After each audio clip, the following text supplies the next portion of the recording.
ॐ भूर्भुवः स्वः तत्सवितुर्वरेण्यं भर्गो देवस्य धीमहि धियो यो नः प्रचोदयात् ॐ शान्ति शान्ति शान्तिः ॐ Sai Ram. My dear Sai devotees, today, with the permission of Bhagwan Shri Satya Sai Baba, I am starting a new series of videos on the Sai Gita. That is a very good collection of divine teachings by Satya Sai Baba. I will start from the first part of Sai Gita, that is path of devotion. This is the first part. It is in three parts. First part is path of devotion. Second part is path of wisdom. And third part is path of action. So I will start from the first, that is path of devotion, and also prior to that, how this Gita came into existence. That is a very interesting story behind the existence of this Sai Gita. This is written by Mr. Ducker. So I start on Sai Ram. I would I would like to give you, dear reader, some background on how this book came about. In August and September of 1984, there were extensive riots in South India. There were shootings not far from Sai Baba's ashram, and the ashram gates were locked. Armed soldiers were patrolling outside and escorting the college students into the ashram for the evening meetings. For 34 days, during the height of tension, Sai Baba spoke in daily discourses to the students on the Gita. He spoke in Telugu, his native language. These talks form the chapters of this book. Mr. Tucker says, I was living in Baba's ashram at the time and teaching in his university. With Baba's permission, I used these powerful Gita teachings over the years as the basis for my scheduled talks to visitors who came to the ashram from all over the world. It has been my good fortune to work with this material now for almost 9 years. Every moment spent on it has brought new light and depth of understanding, and as happened to many others, these teachings have unalterably transformed my life. 5 years ago, I had the chance to publish this Gita in India from the edited translations of Baba's talks. 12,000 copies in English were printed and distributed, and translations were published in a number of European and Asian languages. The original manuscript was presented to Sai Baba on the stage of the auditorium during the Christmas function in 1987, and he graciously blessed it and signed the title page. That work contained extensive Sanskrit phrases and references to traditional Indian themes which were familiar to Indian devotees. In the intervening years, the Indian English edition has gone out of print with the intention of making these teachings widely available without need for the reader to have an extensive background in Sanskrit or Indian philosophy or prior knowledge of the characters and stories that fill Baba's talks. This book was prepared in the present edition. Here, the majority of Sanskrit terms have been deleted and incorporated in their English equivalents into the body of the text. Also, the chapters have been freely edited to clarify any difficult passages or obscure references and to convert the spoken words into easily readable text. Every chapter has been arranged to stand on its own with the effect that you can turn to any chapter whose subject matter particularly interests you without first having to study all the previous chapters in the book. In editing the text, my primary focus was on clarity in conveying Baba's teaching to Western reader rather than on literal translation. I acknowledge the grave responsibility of editing the author's words and urge scholars to study the texts of Baba's Gita discourses in Telugu. A. L. Ducker, Creston, Colorado, October 1993. Messages. Suppose you are asked who created all this multiplicity in the world? Who is responsible for all this variety? What will you answer? The correct response is there is no multiplicity at all. The one divine self remains the one self forever. You mistake is as many. The fault is in you. Correct your vision. Remove your delusion. The divinity did not change into the world just as the rope did not change into a snake. In the dark, you mistook the rope to be a snake, but it remains a rope. So also the divine self remains the divine self, though your ignorance of this fact makes you see it as world. The world of diversity stands on one leg called delusion. Cut down that leg and the world falls. I often tell you not to identify even me with this particular body. You do not understand. You call me by only one name and believe I have only one form, but there is no name I do not bear, and there is no form which is not mine. After long searches here and there in temples and in churches, at last you come back completing the circle from where you started and find that he for whom you have been seeking all over the world, for whom you have been weeping and praying in churches and temples, on whom you were looking as the mystery of all mysteries, is the nearest of the near, you, your very self, the reality of your life, body, and soul. Assert it, manifest it. You, as body, mind, or soul, are a dream. But what you really are in pure existence, knowledge, bliss.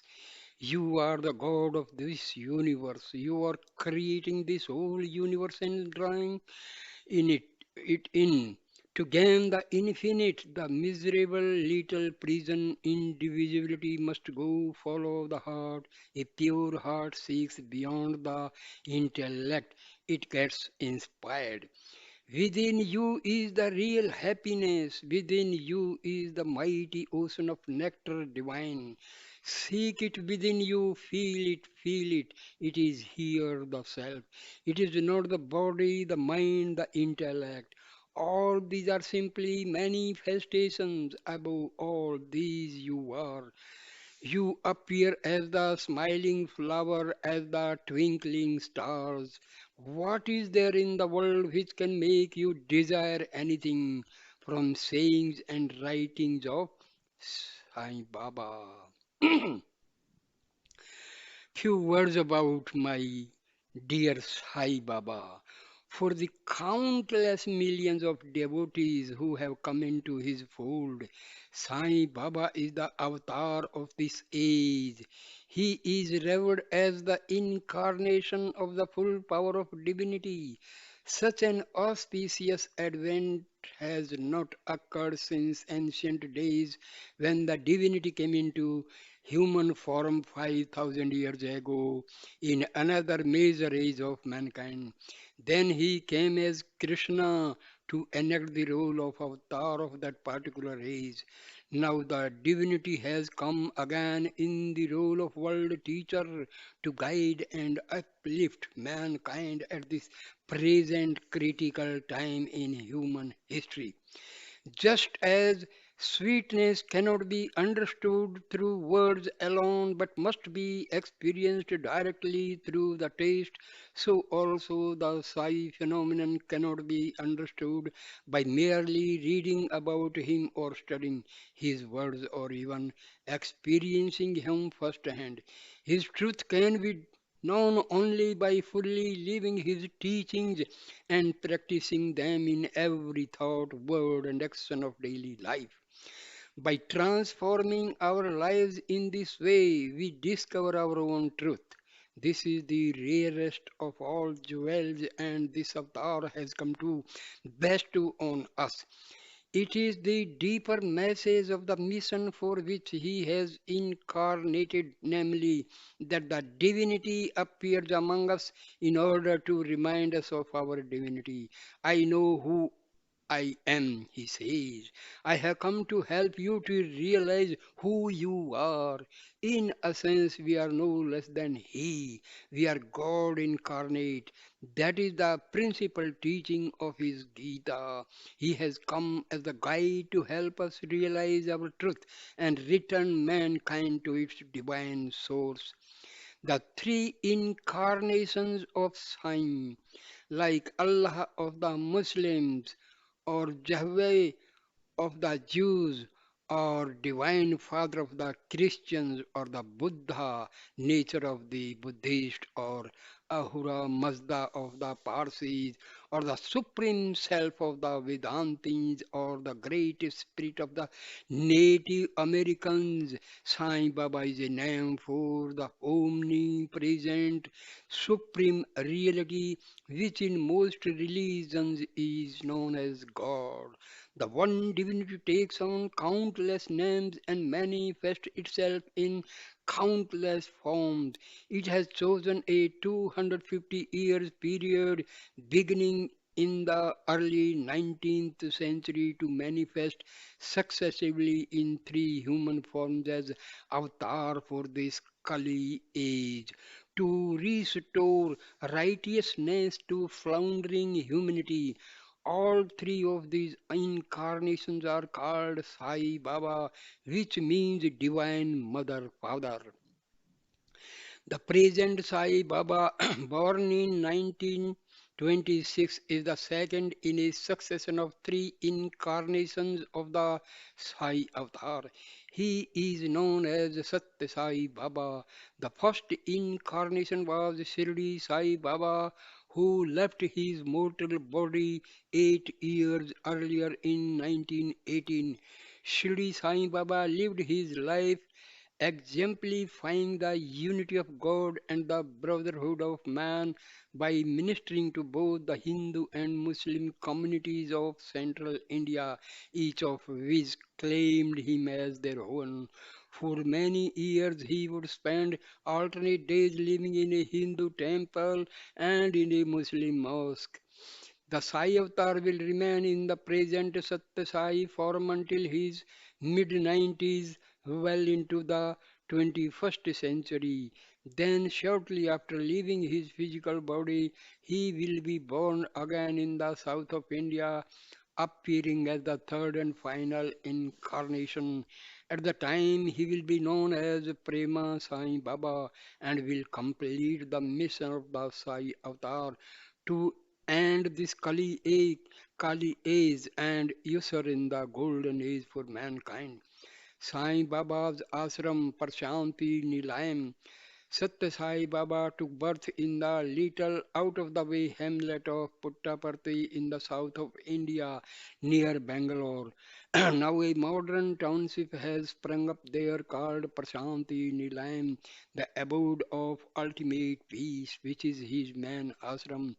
It provides accommodation for thousands of pilgrims from all over India and from all parts of the globe who come to experience Sai Baba's daily public contacts with the devotees and private interviews for those who are fortunate to be chosen.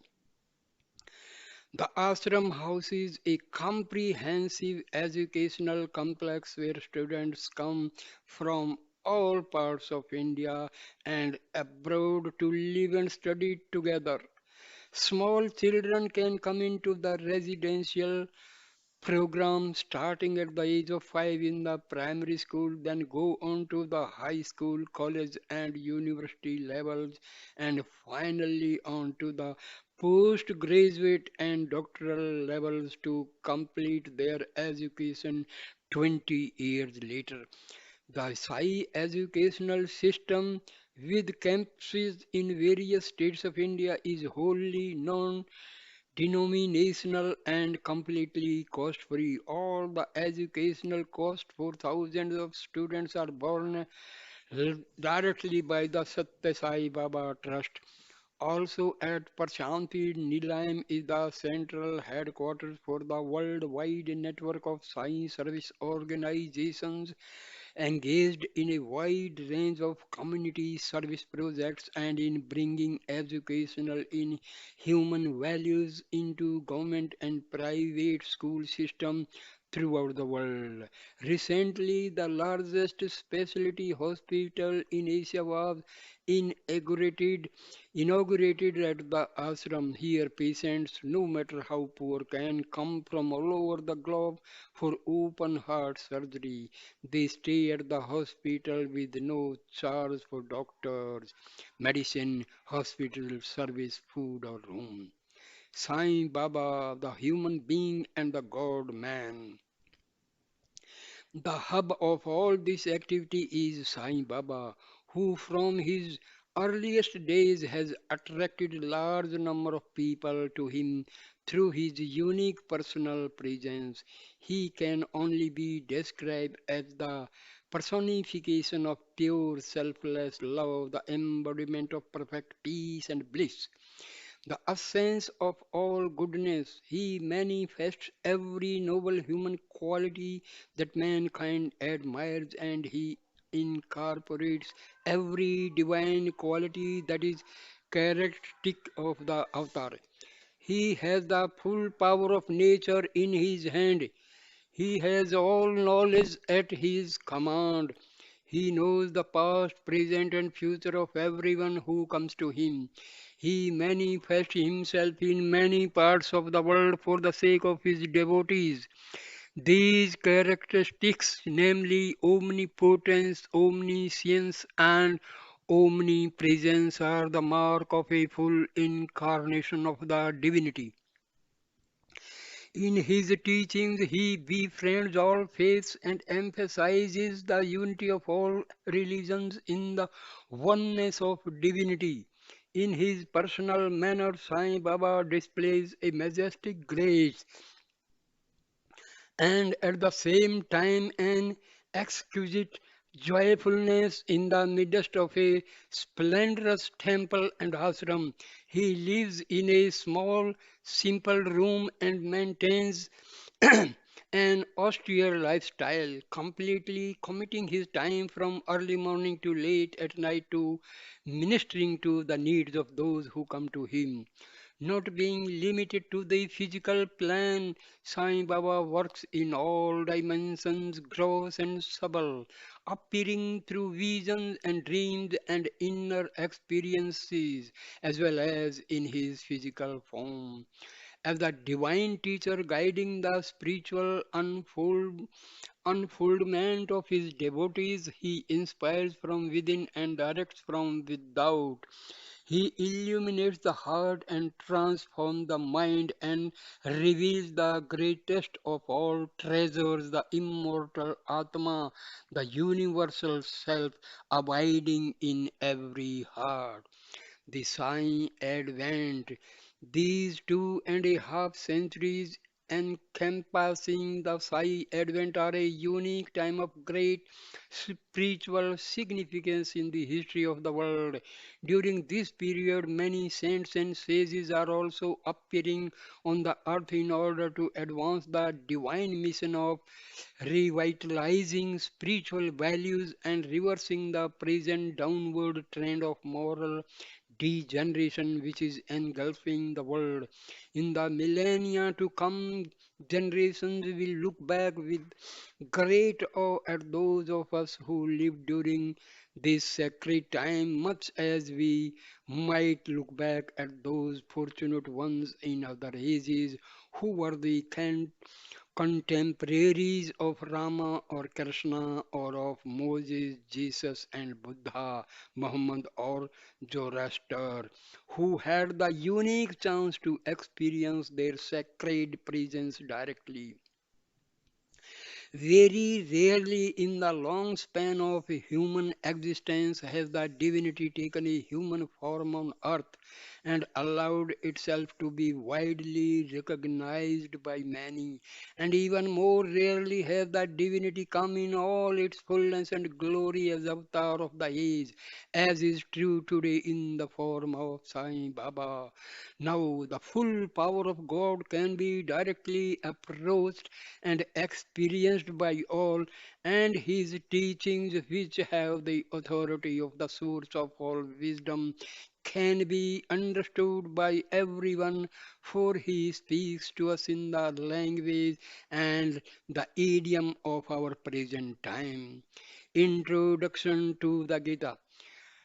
See, I am giving spiritual videos.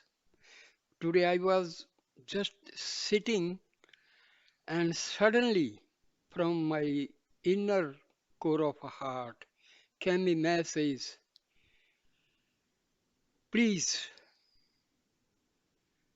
why don't you make videos on Satya Sai Baba's Gita? So, dear Sai devotees, please bear with me and try to listen carefully. Now, I'm starting the introduction to the Gita. Gita means song, but the Gita is no ordinary song. It is the divine song of emancipation. It is given by God to free us of the illusions that have kept us bound. The Gita celebrates our highest truth, the Atma. Atma means self, but Atma also means God. Atma is our God self, our true self. And since God is always one, Atma is the one true self of everyone and everything. Illusion makes it appear as the many. Our destiny is to dispel the clouds of illusion so that our truth is revealed and the Atma is realized. That is self knowledge. When self knowledge comes, the illusion of separate beings and separate objects goes and is replaced by unity consciousness.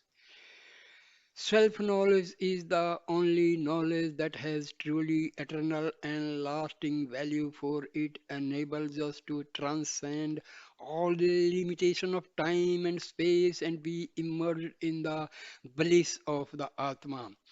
See, we use the terms self, consciousness, Atma, soul. The, these words indicate same power, divine power, that is our Atma. We call it self, Atma, soul. So all indicates that is our reality, our real nature. Atma is omniscient, omnipresent, omnipotent. Atma is ajanma, azar, amar. Atma does not take birth, does not die. It is forever. Atma and God, there is no difference. Atma lives in our spiritual heart. Atma is infinite. That spiritual heart is nothing but Atma only. So Atma is infinite, God is infinite, Hriday is infinite. So these terms indicate the same omnipotent power.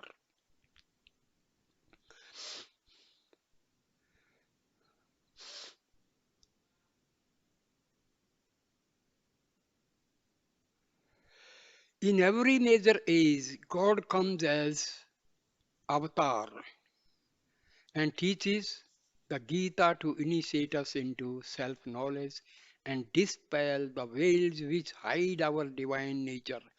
5,000 years ago, God came as Krishna to render the song of truth at a time of great moral decline. At the time, he gave the Gita in order to rescue Arjuna and through him all of mankind from the fog of illusion and attachment. In this age, he has come again as Sai Baba to give this sacred teaching at another time of great turmoil and deteriorating values. The malady he is treating is the same, and the remedy he prescribes is also the same, stemming from the same ancient wisdom. But being the very source of eternal wisdom, he knows how to transmit it in a way which makes it come alive today and be meaningful in this present age. In his Gita teachings, Baba shows us how to transcend the false perception of our senses and mind, which constantly support the illusion of separate existence. Step by step, he directs us into the inner path to discover who we truly are. When all illusion is stripped away, we realize that we are not these bodies and the personalities. We are not separate, being individualized into name and form. The truth is, and he emphasized it over and over again, that we are not different from God. Our unchanging reality, which was the same before we took on the limitation of these bodies, and which is the same after we let go of this body, is the one divine self, the Atma. Inexplicably, Atma has become cloaked with the changing names and forms which make up the covering veil of Maya or illusion. But under the layers of obscuration hidden from view, Atma shines in everyone as the unwearying radiations of divine light. Dear Sai devotees, you read books by Paramhansa Ramakrishna, Vivekananda, Maharishi, Ramana. You read Upanishads, you read Vedas, you read six darshanas. Truth is only one. I have been reading all these holy literature books and all, and I have come to the conclusion that there is no difference between Atma and God. We search for happiness outside, but real happiness lies within us. Our Atma is nothing but the eternal bliss and everlasting peace. You read any holy book of Hinduism, you will find Atma and Paramatma. There is no difference. This is the truth shown by our Vedas, Upanishads, Shastras, Gita, and our various holy sages and avatars like Satya Sai Baba, Shri Sai Baba, Adi Sankaracharya, Swami Vivekananda, Maharishi Ramana, and Krishna Paramahansa. So this is the beauty. Names are different, forms are different, times are different, but the theme is the same. Atma, Atma, Atma, Atma and Paramatma. Same. No difference at all. This is the gist, and I will make videos on whole Gita. You will find this truth that Atma, just realize this Atma, you will have the eternal peace and bliss. Leaving aside everything, just concentrate and contemplate on Atma, Atma, Atma. It in the early days, definitely your subtle impressions gathered in various previous births, they will come up and bother you. You will feel sometime disgust. You will feel sometime just a boring when you sit in meditation. But do not be afraid of, because these subtle impressions, vasanas, sanskaras, huh, just they are going out and out. So do not worry.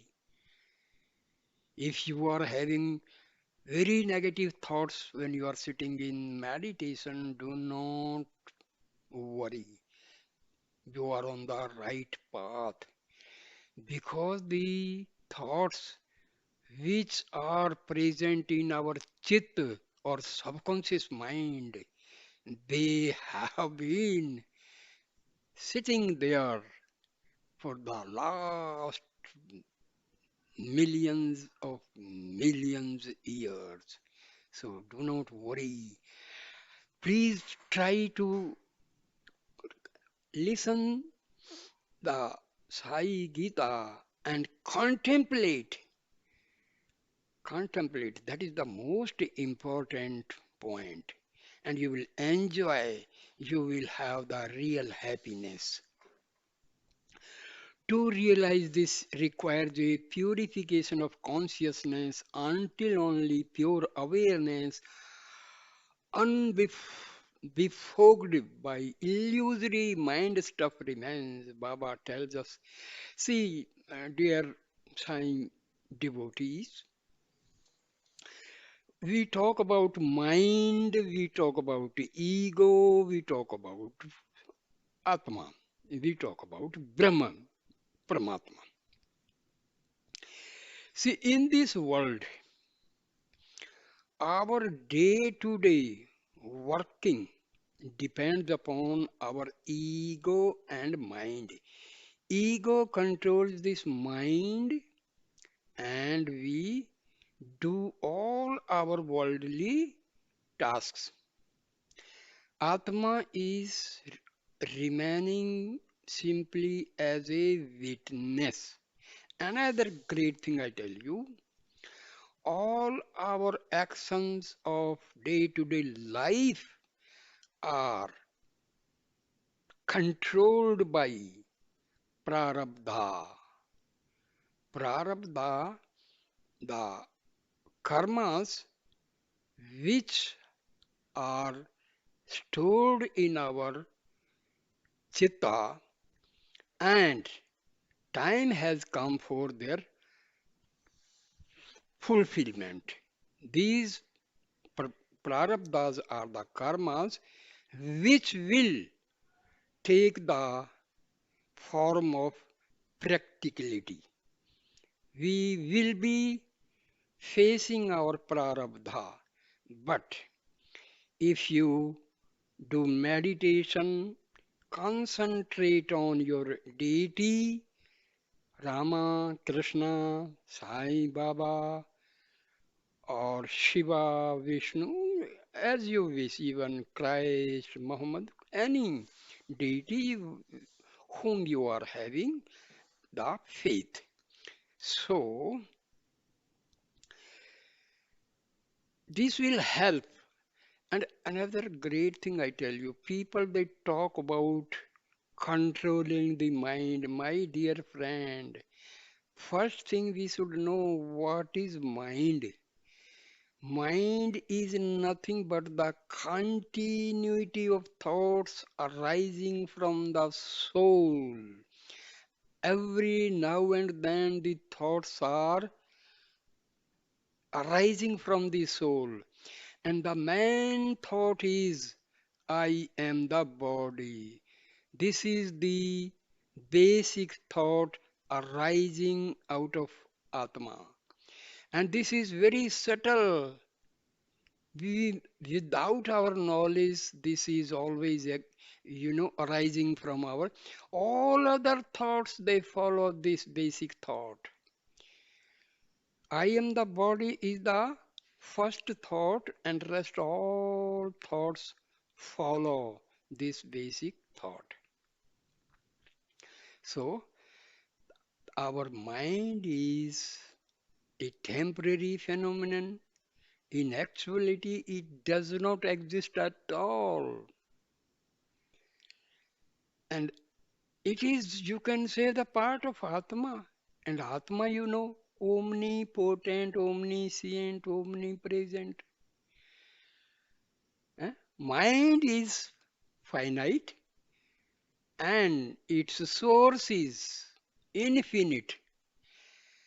Anything arising from infinite cannot be controlled. Just try to understand. As our Atma is infinite, how can you control it? How can you control the thoughts arising from it? Never, never, never try to control mind.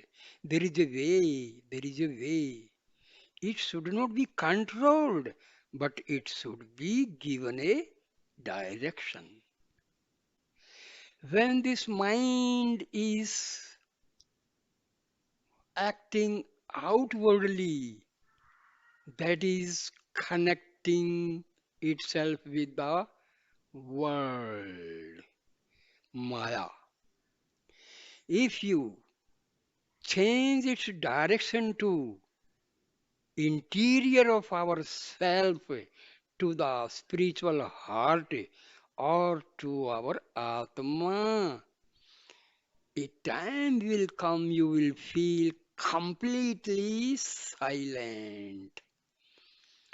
So, for realization of Atma, this mind has to be weakened. There is another term, ego. I am the body. This thought, basic thought, is our ego. Instead of realizing the real Atma, we are completely depending upon the false I. This false I is our ego. This controls the thoughts. Our day-to-day working is controlled by our ego. I am so and so. I am Rama. I am Peter. I am Slim. So this I is our ego. And this is acting as a veil for our Atma. Mind and ego, they are acting as veil. They are covering the reality of every human being. Atma is covered by Maya, mind, and ego. So, these things we have to keep in mind. Never try to control mind because mind is originating from Atma and Atma is omnipotent, omniscient, and omnipresent. So, just a very simple thing. Don't try to control, but yes, there is a way out. Just divert mind from going outside to interior and to its source, that is our Atma, that is spiritual heart, and there resides our Atma and Brahm. So this is our Brahma Gyan, Atam Vidya, told by Vedas, Upanishads, Gita. We have to keep this in mind. So, to realize this requires a purification of consciousness until only pure awareness, unbefogged by illusory mind stuff, remains.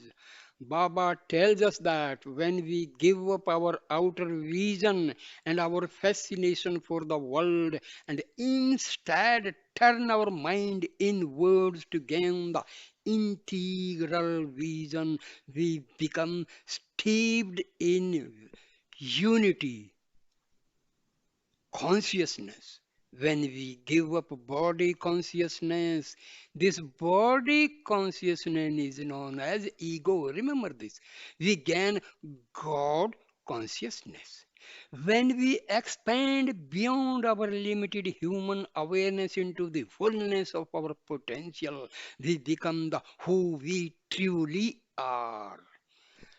We transcend the illusion of separation of God, man, and world and merge into the one divine principle. That is the essential teaching of the Gita. So, this is the basic thing. Do not give freedom to your ego and mind.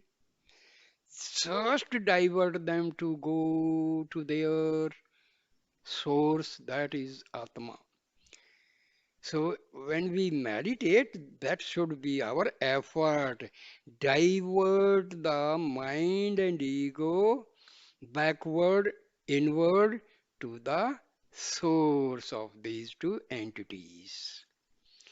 Mind is insentient, ego is insentient, Atma is the only Chetan element.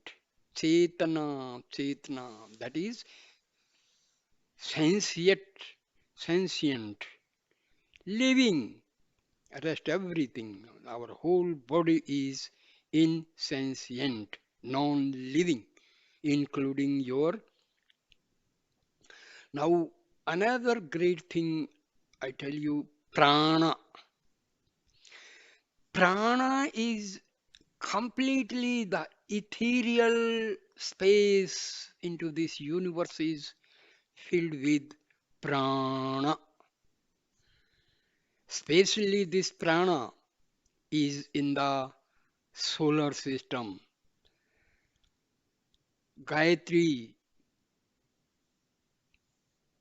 sun is the god for Gayatri. Svita we call. Svita is nothing but divine sun. And energy emitted by the sun is prana sakti, which is most essential. See, this prana in our body is originating from the soul. Remember this. This, this is Very, very important point. When we say now a person dies, pran has gone. Pran and Atma is inseparable. Pran remains till there is Atma. Atma remains inside our body till there is prana. Both exist together. So these things we have to keep in mind. Our see Brahma Vidya of Hinduism is the most easiest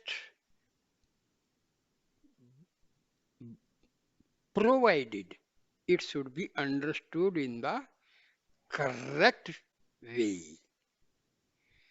That is the because in our Upanishads, our this all holy books,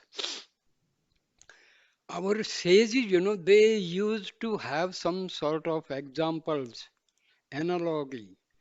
So in Sanskrit or Hindi, we call it as alankar, just for making the other people understand the facts. So they take the help of some examples. Now, take for example, Shiv and Parvati. Example. Actually, when there is Kundalini is rising, so this Kundalini is known as Chitta Shakti or Parvati, and God is known as Shiva, Vishnu or Brahma. So when the person is having his Kundalini Jagran, eh, the Kundalini is activated.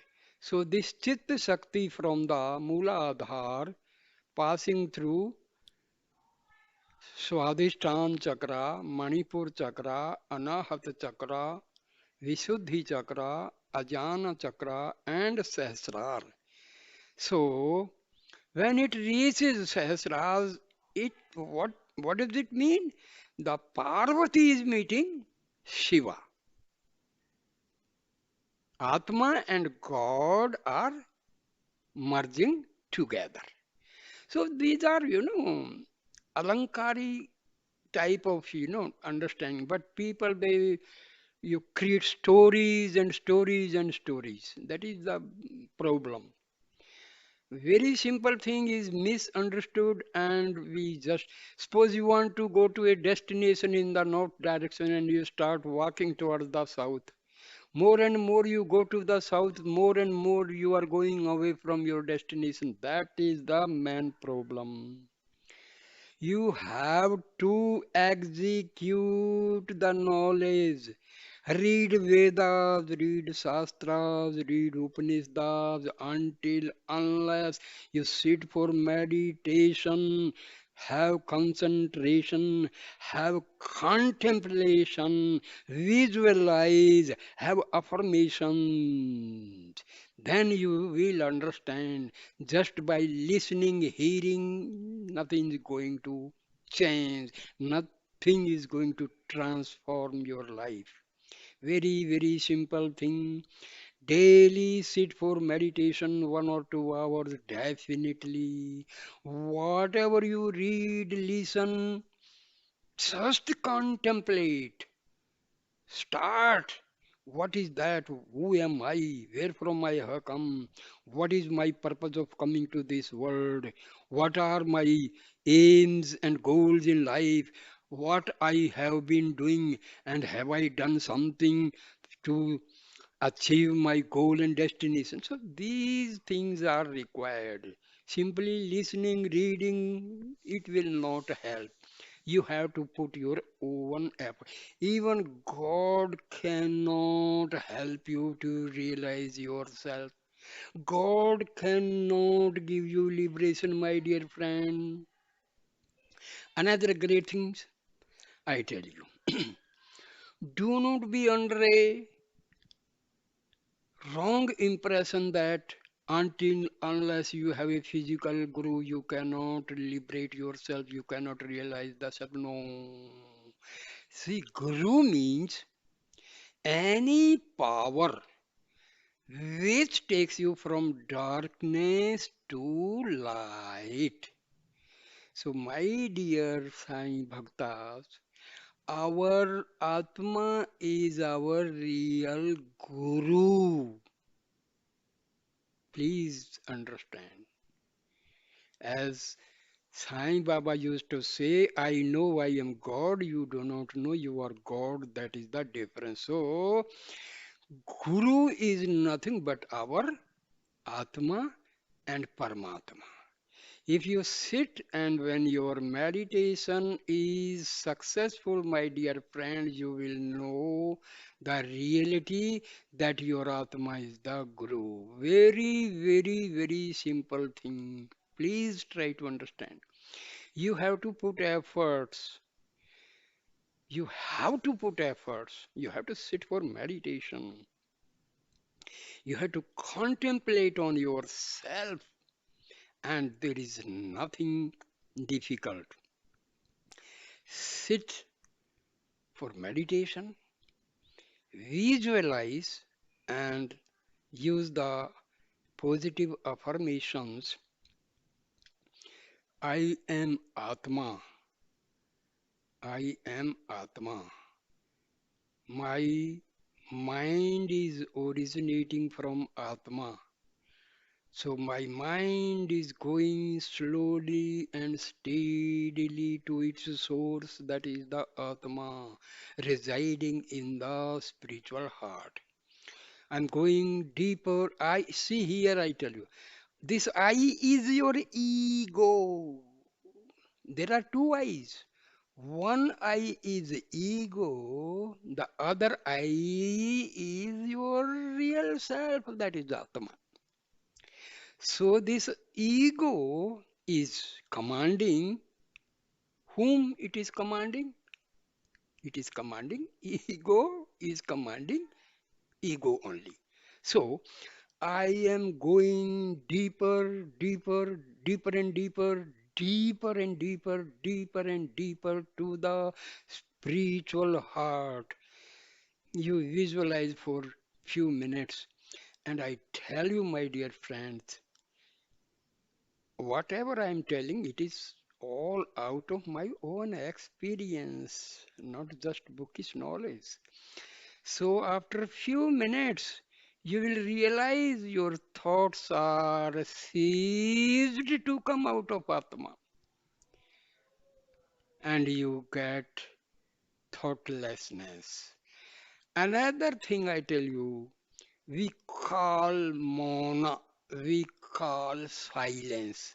Here also is this word silence is misunderstood.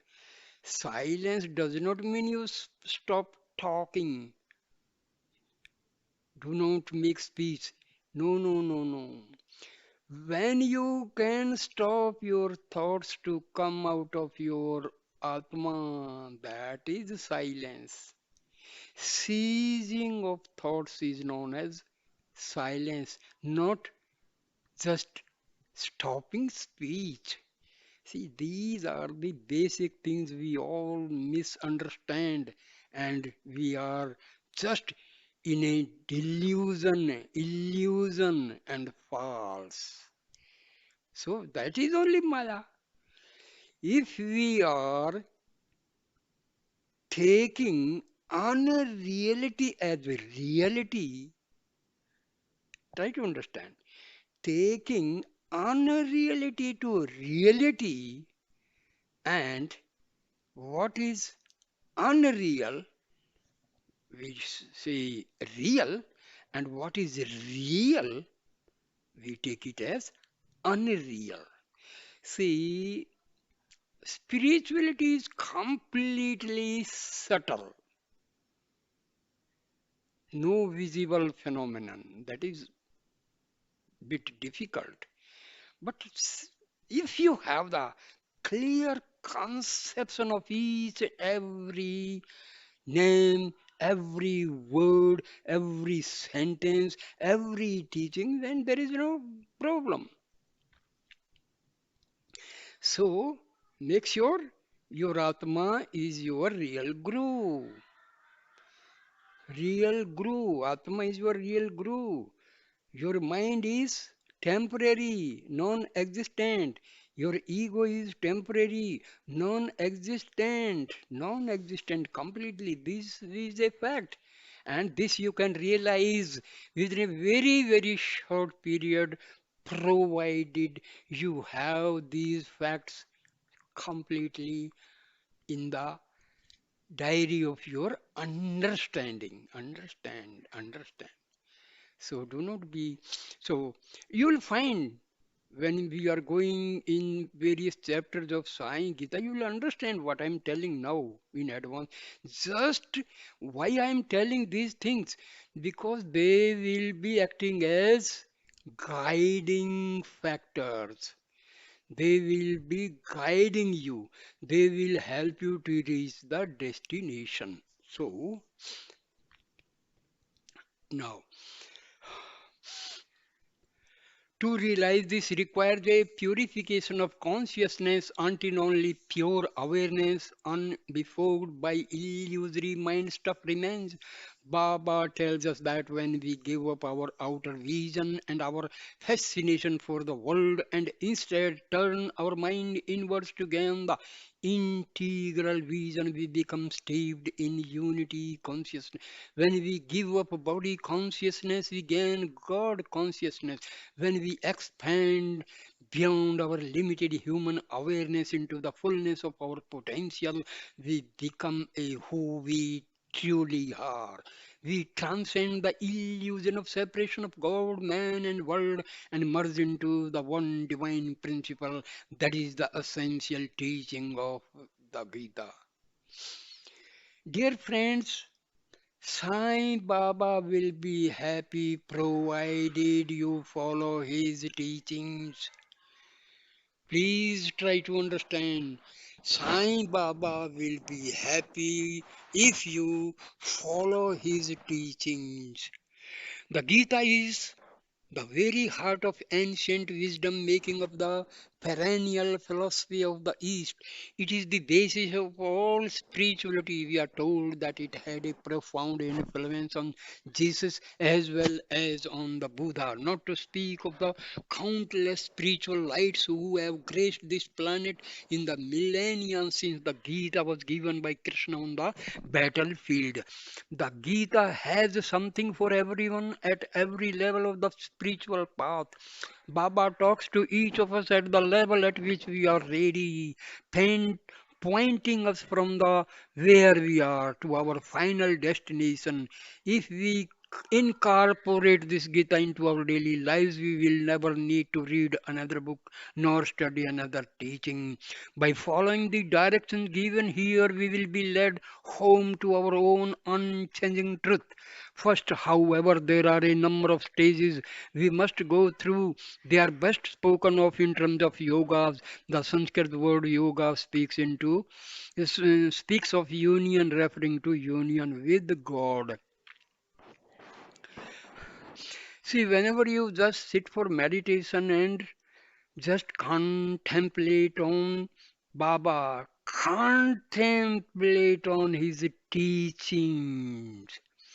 See, most of the people they know Baba just by miracles, my dear friend. Please know Baba by his teachings.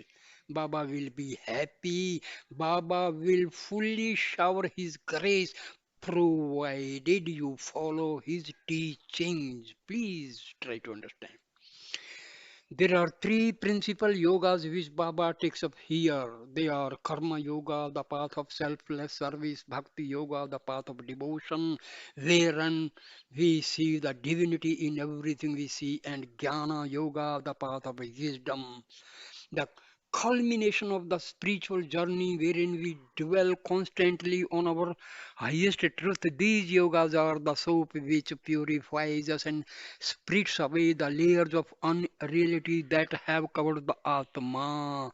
For too long, illusion, unreality have posed bizarrely but totally convincingly as the only true reality and keep the bona fide reality, the Atma, hidden. These yogas help us to unity of consciousness. To question may A question may arise as to why, when the verses of Krishna's Bhagavad Gita are freely available, Baba has elaborated this new version of Gita. Baba explains that this present age is different from Krishna's time and different from Rama's time as well. In the age of Rama, the forces of darkness were embodied as demonic hordes, external